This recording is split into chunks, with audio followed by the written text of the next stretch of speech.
السلام علیکم۔ اس ویڈیو میں آج میں آپ کو مختصراً انداز میں بتاؤں گی کہ عمرہ کیا ہوتا ہے اور کیسے ادا کیا جاتا ہے۔ عمرہ کی ادائیگی میں 7 کام کرنے ہوتے ہیں۔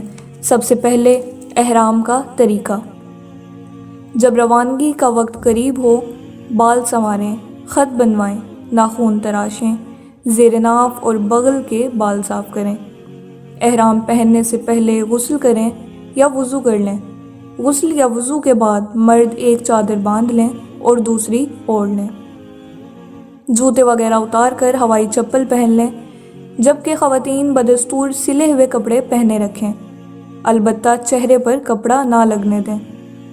اگر مکروہ وقت نہ ہو تو سر ڈھانپ کر 2 رکعت نفل ادا کریں۔ واضح رہے کہ احرام کی پابندیاں نیت اور تلبیہ پڑھنے کے ساتھ شروع ہوتی ہیں، صرف چادریں باندھنے سے نہیں۔ اب اپنا سر کھولیں اور عمرہ کی نیت کر لیجئے۔ نیت کے ساتھ ہی مرد اونچی آواز سے اور خواتین آہستہ آواز سے خوب خوش و خضوع اور ذوق کے ساتھ 3 بار تلبیہ پڑھیں۔ اس کے بعد درود شریف پڑھ کر یہ دعا مانگیں: اے اللہ، میں تیری رضا اور جنت مانگتا ہوں اور تیری ناراضگی اور دوزخ سے پناہ مانگتا ہوں۔ اور اس موقع پر ہمارے آقا حضور اکرم صلی اللہ تعالیٰ علیہ وآلہ وسلم نے جو دعائیں مانگی یا بتائی ہیں وہ بھی مانگتا ہوں، وہ سب دعائیں میری جانب سے بھی قبول فرما۔ احرام کی پابندیاں۔ نیت اور تلبیہ پڑھتے ہی احرام کی پابندیاں شروع ہو جائیں گی۔ اب آپ سلا ہوا کپڑا نہیں پہن سکتے، ایسا جوتا نہیں پہن سکتے جو آپ کے پاؤں کی پشت پر ابھری ہوئی ہڈی کو ڈھانپنے والا ہو۔ صابن سے ہاتھ یا منہ نہیں دھو سکتے، حجامت نہیں بنوا سکتے، بلکہ جسم کی کسی حصے کا ایک بال بھی نہیں توڑ سکتے، ناخن بھی نہیں تراش سکتے اور خوشبو بھی نہیں لگا سکتے۔ مبارک سفر کا آغاز۔ جب حرم شریف کی طرف یہ مبارک سفر شروع ہو جائے تو دوران سفر بکثرت تلبیہ پڑھتے رہیں۔ حرم شریف میں حاضری۔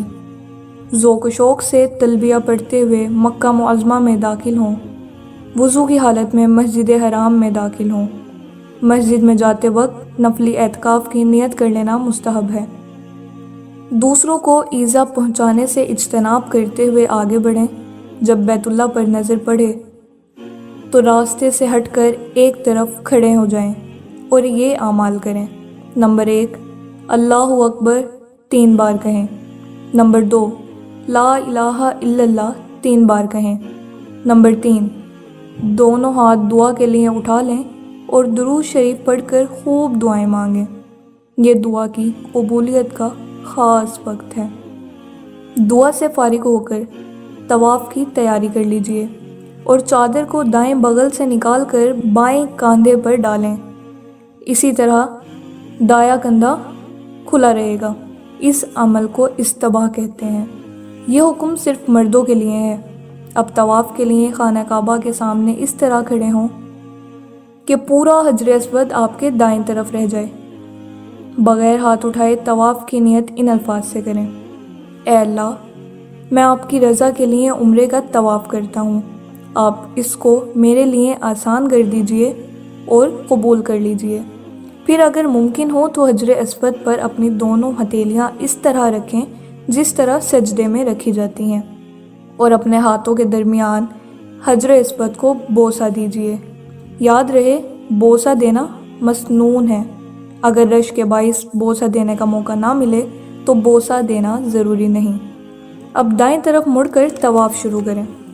تاکید: دوران طواف خانہ کعبہ کی طرف سینہ یا پشت کرنا جائز نہیں ہے، اس کا خصوصی خیال رکھیں۔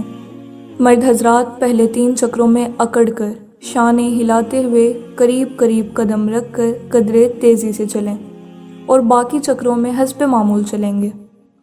اسی طرح 7 چکر پورے کریں۔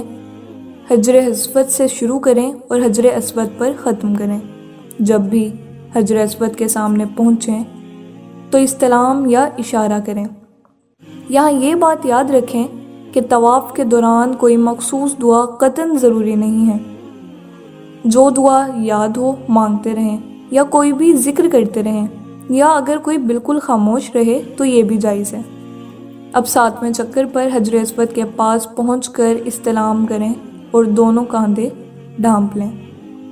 اب آپ ملتزم پر آ جائیں، اس سے چمٹ کر اور خوب گڑ گڑا کر دعا کریں، بشرط یہ کہ اس پر کوئی خوشبو نہ لگی ہو۔ اب مقام ابراہیم کے پیچھے 2 رکعت واجب الطواف ادا کریں، اس کے بعد خوب سیر ہو کر زمزم پئیں اور دعا مانگیں۔ اب سعی کرنے کے لیے حجر اسود پر اشارہ استلام کریں اور صفا کی طرف روانہ ہو جائیں۔ یاد رکھیں کہ سعی باوضو کرنا سنت ہے۔ صفا پہنچ کر سعی کی نیت کریں۔ اب صفا سے اتر کر مروہ کی طرف پہنچیں، پھر مروہ کی طرف پہنچ کر قبلہ رخ ہو کر دعا کریں۔ یہ 1 چکر پورا ہوا، اسی طرح 7 چکر مکمل کریں۔ اگر مکروہ وقت نہ ہو تو شکرانے کے 2 نوافل حرم میں ادا کریں۔